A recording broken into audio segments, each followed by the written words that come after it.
అగ్ని జ్వాలల వంటి నాలుకలు విభాగింపబడి ఒక్కొక్కరి మీద వ్రాలినప్పుడు వారు కాలిపోలేదు, కానీ వారిలో ఉన్న బలహీనత కాలిపోయింది, వారిని శక్తివంతులుగా మార్చింది. హల్లెలూయా.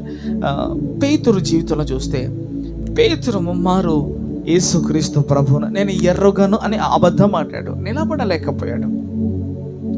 కానీ ఎప్పుడైతే ఆత్మతో నింపబడ్డాడో ఆ పిరికితనము కూడా పరిశుద్ధాత్మ అగ్ని జ్వాలలు కాల్చివేశాయి. హల్లెలూయా. కాల్చివేయబడ్డాయి. హల్లెలూయా.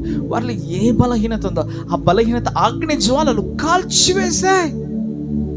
ఈరోజు ఆత్మతో నింపబడితే నీ బలహీనత ఏదో అది కాల్చివేయబడుతుంది, కానీ నువ్వు ఉజ్జీవింపబడతావు, నువ్వు ప్రజ్వలించబడతావు, ఆత్మీయంగా నువ్వు ప్రజ్వలించబడతావు.